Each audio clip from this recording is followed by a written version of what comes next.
Hi everybody, Bill Prince here again, and welcome to Chapter 9, which deals with contract formation.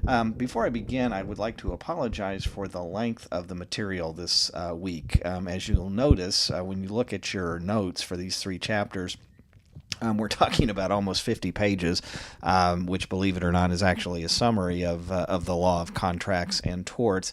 There's just an awful lot of material to cover. I'm going to try to highlight for you the most important things. So I guess what I would do if I were you is, after you have an opportunity to scan the chapter, review the notes, watch this PowerPoint, some of the materials that we talk about, we're going to talk about in more depth than others, some that I will skip right over. So hopefully it's sort of a winnowing down process, and it does not become too cumbersome to watch all of this. I'm going to try to keep this relatively short.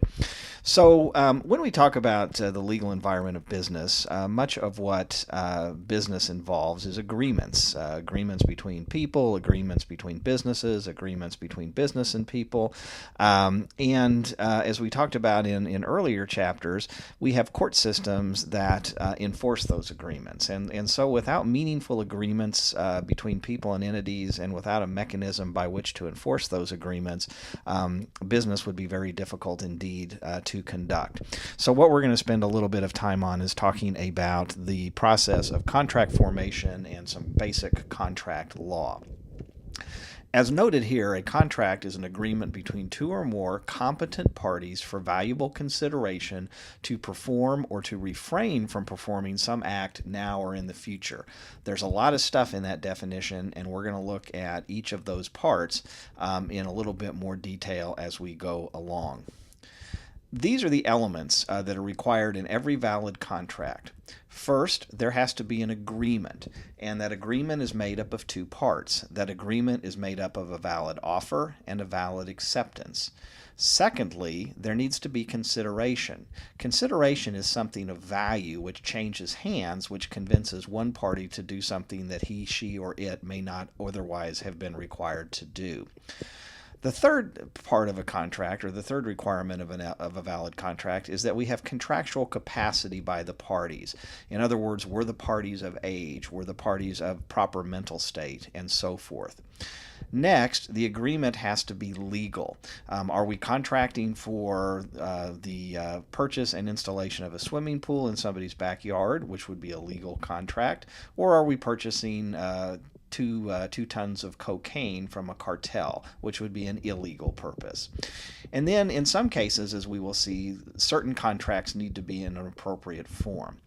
One thing that I want to tell you is that if you were in law school, contract law, and much of the material that we're going to be covering in this chapter and the next chapter would be an entire year course, 2 semesters. So unfortunately, we can't go into as many of the details as we would want to really give you a thorough understanding of contract law. But I do want to at least point out the general stuff, and of course these elements are certainly important things to understand. There's a couple of different kinds of contracts we need to be aware of. There's what are called bilateral contracts, and there are what are called unilateral contracts. A bilateral contract is where you have a promise that is given in exchange for another promise. So here we have the example of X promises to deliver a car, that's his promise, and Y promises to pay an agreed upon price. So there you have a promise in exchange for a promise. The second kind of contract is a unilateral contract. In unilateral contracts, we just have the one promise. So the offeree, the person making the offer, can only accept the offeree is the person getting the offer, can only accept the offer by performance. So for example, the offeror would say, who is X, would say, I will offer to pay Y $25 to mow my lawn. X is not asking for Y's promise to mow the lawn, rather Y is being asked to actually mow the lawn. So acceptance of the contract would occur, the offer would occur when Y actually mows the yard. There's also what are known as formal versus informal contracts. A formal contract, there's a special form required. As we will see under a doctrine called the Statute of Frauds, if we're dealing with contracts that involve the sale of land or an interest in land, if we're dealing with contracts where the terms of the contract provide that it can't be performed within a year, and a couple of other exceptions that we'll look at, the contracts need to be in writing. Otherwise, contracts can be oral. And then there's informal contracts, and those are contracts where there's no special form or method of formation is required. Remember that contracts can be written on cocktail napkins. Contracts can still be done by the shake of a hand, although that is probably not the best practice for business. There's also what are called express contracts versus implied contracts. And in an express contract, the terms of the contract are explicitly stated either orally or in writing. In other words, I agree to buy 123 Main Street for $150,000. I'll pay $150,000. You will convey to me 123 Main Street. That's pretty express. Then there's what are known as implied contracts, where the contract is formed by the conduct and not necessarily the words of the parties. So in the example we have here, X mows Y's yard every Friday for 3 weeks. One Saturday, and then on a Saturday following, Y will pay X. One Saturday after X has mowed the yard, Y refuses to pay, claiming that there's no contract. Based on the course of conduct between those people for the past several weeks, the courts could find that an implied contract actually exists. There are also what are called executed and non-executed or executory contracts, and an executed contract is a contract that has been completely performed by the parties. So if the contract provided that X mows Y's yard and Y is to pay X $25, that contract is executed once X mows the grass and Y pays the $25. There's nothing left to do. An executory contract is one that has not yet been fully performed. So X actually mows the grass, but Y has not paid yet. So while X has performed, Y has not, and the contract is executory. For a contract to be valid, it is one that satisfies all of the requirements that we have talked about and will be talking about. An agreement, which consists of a valid offer and acceptance, consideration, capacity, legal purpose, assent, and form. There are some contractual issues that exist that could prevent a contract from being effectual, and there are some contracts which are called unenforceable contracts. And a contract that is unenforceable is one that basically becomes perhaps against the law. It could perhaps be one where, for example, I agree to sell you orally my real estate. However, because that contract is not in writing, that contract would be unenforceable on either of our parts if we tried to enforce the other person to do what they had promised to do. There's also what are known as voidable contracts. And a voidable contract is an otherwise valid contract that one of the parties may legally avoid. And there we're dealing with contracts such as a minor might be involved in. So if a 17-year-old, say for example, goes down to Reliable Chevrolet here in town and buys a truck, first of all, it would be unlikely that the car dealership would sell a truck to a 17-year-old without an adult cosigner. But if they did, that contract would be perfectly valid. However, the 17-year-old could come back and try to renege on the deal, not pay, return the truck on the grounds that he was a minor at the time he entered into it. So that would be a voidable contract, a contract that's valid but can be voided by one of the parties. And then there's what are known as void contracts, and these are contracts that have no legal force or effect. So again, if I were to enter into a contract to commit a murder, that I wanted somebody bumped off, and I paid a hitman to do it, and then didn't pay the hitman, and he took me to court, that would be an illegal contract and would be void. All right. For there to be an agreement, again, we talked about this idea that there needs to be an offer and an acceptance. And an agreement is created when there's a meeting of two or more minds through mutual assent. And again, that has to require both an offer from somebody and an acceptance from somebody.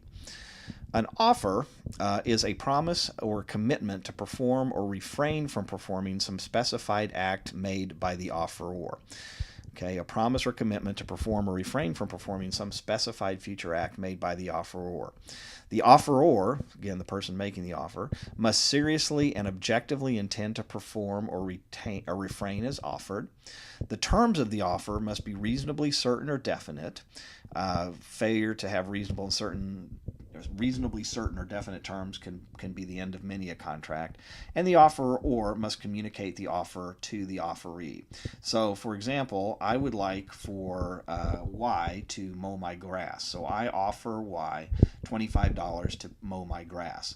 That offer is serious. That the terms of that offer are pretty reasonable and certain. I mean, we don't talk about when or what lawnmower is going to be used or that kind of thing, whether he's to use a lawnmower or a pair of scissors. But it's clear enough that if my grass gets cut, I will pay him or her $25. And then I need to tell the offeror that, or the offeree that. I say, hey, why? I'll pay you $25 if you cut my lawn. There also has to be an acceptance, and the offeree, either in words or conduct, has to agree to the terms of that offer. So let's say in my example where I say, hey, Y, I'll pay you $25 if you'll cut my grass. Y may not say anything at that point in time, and I think that, I guess I better try to find somebody else. Then in the meantime, Y goes and cuts my grass. That would seem to indicate that he accepted my offer and I would owe him $25, unless, as we will see, the offer provided for some certain kind of acceptance that needed to be made. All right. Any offer can be withdrawn or revoked, usually any time before it's accepted, so long as the revocation occurs before the offeree accepts the terms of the offer.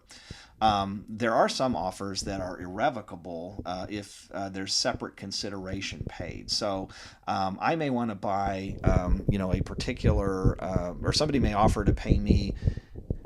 Well, let me go back again. Somebody may offer to buy a piece of artwork that I have, and they offer to pay $5,000, but they don't have $5,000, and they're afraid that I'm going to sell it out from under them before they get the money.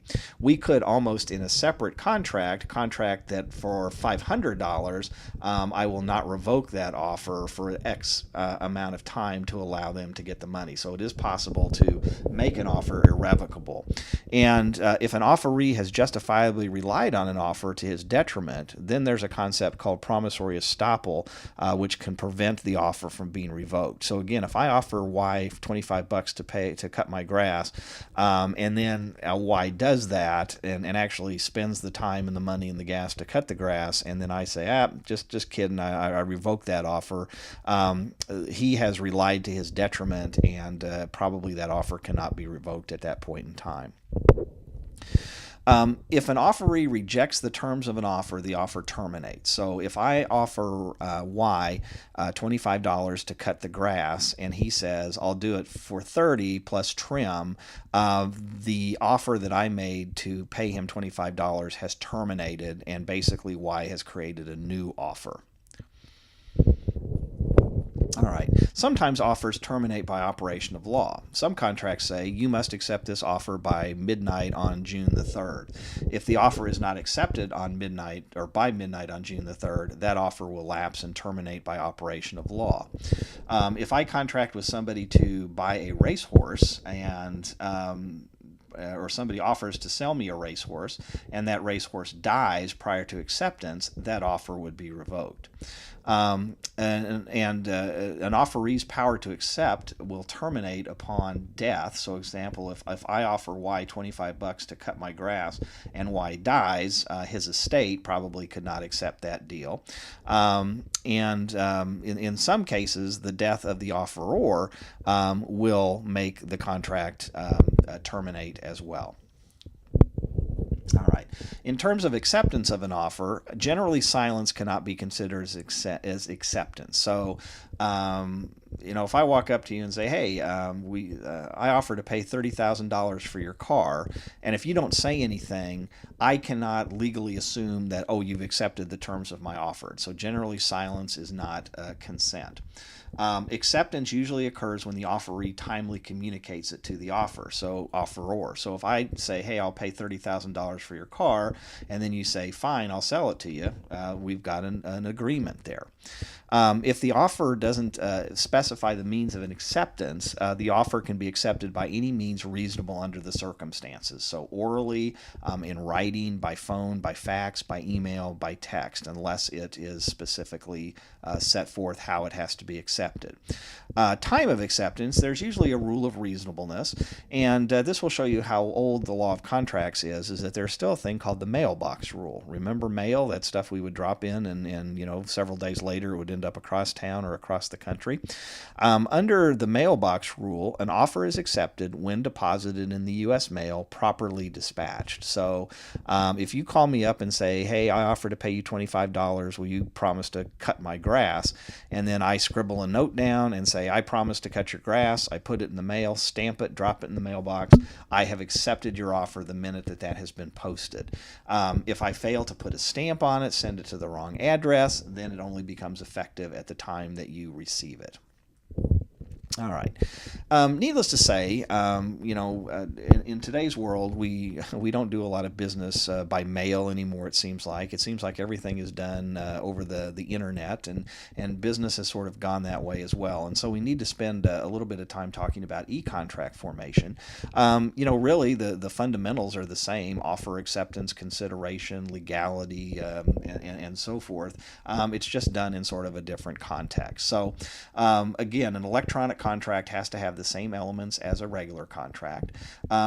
But again, we have a lot of different ways to accept, and we have these click-on agreements where the acceptance can occur just by simply clicking a button online that says, "I accept" or "I agree." That is valid acceptance of an offer. There's what are known as browse wrap agreements, and that's where the conditions of the agreement are presented at the time of the download, but no specific manifestation of assent is required. So that's one of those deals where if you download this, you agree to use the software according to terms. Then there's what are known as shrink wrap agreements, and those are agreements that are contained usually inside the box containing the software. Now, we've even moved beyond the times where you actually go to the store and buy boxes containing software. Now everything is downloaded, from the net, and even our Word programs. There's no discs anymore. Everything is, we rent all of our software, it seems like. But in a deal like that, where the agreement is contained within the box that you can't even see until you buy it and open it up, usually that person can't be said to have assented to the deal until they've opened it. And if they open it up and find for some reason they can't agree to it, then they have to return the stuff as quickly as possible. If not, then they agree to be bound by the contract or license in the box. And then electronic signatures, there's a whole body of law developing about what an electronic signature looks like. In the court field where I work, in the old days, you would sign something with a pen, you'd notarize it, and away you'd go. And today, everything has gone to e-filing and electronic courtrooms. And so basically, to have a valid signature, you either need to have the electronic signature designation, which is /s/ type your name, or many people are now, capturing either through a GIF or a JPEG a photograph of their signature and affixing that, and that has the same legal effect of a regular signature. All right, let's talk a minute about consideration. This is the value that's exchanged. So for a contract to exist, and in addition to the offer and acceptance, there has to be consideration, and consideration is legally sufficient and bargained for by the party receiving it. And when we look at consideration, we're looking at, is somebody doing something, paying something, giving up something that they have no prior duty to do. So if I pay you $50 for your hose, your garden hose, that's the consideration. You're giving me a hose, I'm paying you $50. If I promise not to sue you, for example, or I'm going to dismiss a lawsuit against you and you pay me $1,000, that $1,000 is the consideration. So it's basically value in exchange for doing something that I don't have a legal obligation to do, or causing me to do something like that. Consideration is bargained for if it's sought. Usually courts don't look at the value of the consideration. They just look to see if the contract is supported by any consideration at all. A dollar will be sufficient. All right, let's look quickly at capacity. Generally speaking, again, even if you have an offer and acceptance, even if you have consideration, you still have to have parties with capacity. And generally speaking, minors under the age of 18 can enter into contracts, but they can avoid those contracts. Remember, that's the voidable contracts we talked about. Intoxicated people, if you get all liquored up one Friday or Saturday night and go out and buy a car or big TV or something like that, if you are so intoxicated at the time of that contract creation, you may be later able to avoid that contract. If you suffer from some sort of mental defect or impairment, or you're under a guardianship where a court has said that you don't have the capacity to handle your affairs, again, that agreement can be avoided upon restoration of sanity. All right. We talked about this, that there are certain illegal contracts, and these are if the contract never occurred. So these are things like contracts to commit crimes, contracts that call for usury, extremely high rates of interest, and gambling contracts are some examples of illegal contracts. Okay, we are not going to talk about contracts in restraint of trade. Here we go. Let's talk about the Statute of Frauds really quickly. And again, we talked about this idea that contracts, for the most part, can be in any form that you want. They can be on cocktail napkins, they can be on legal paper, they can be oral.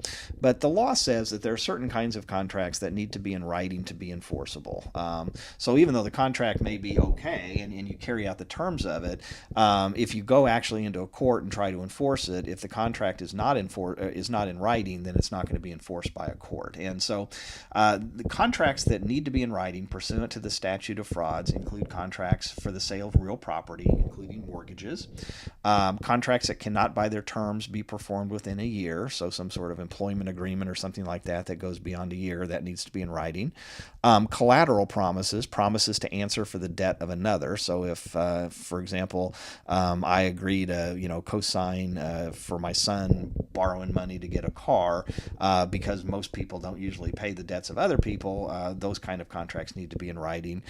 Promises made in consideration of marriage, so like prenuptial agreements that talk about division of property in the event of death or dissolution, those need to be in writing. And then any contract for the sale of goods in excess of $500 or more, those all need to be in writing to be enforceable. All right. Okay, so privity of contract.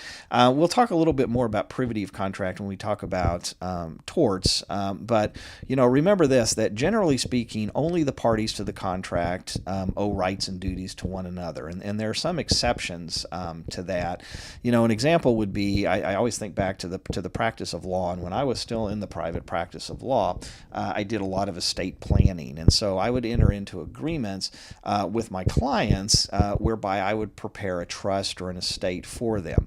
So in that fee agreement, in our fee contract, basically, the two parties to the contract were me and the clients. Then the clients would pass away, and then after they would pass away, then the estate plan would do certain things with their property in terms of distributing it to kids and charities and so forth, and there'd be certain tax implications and things of that nature.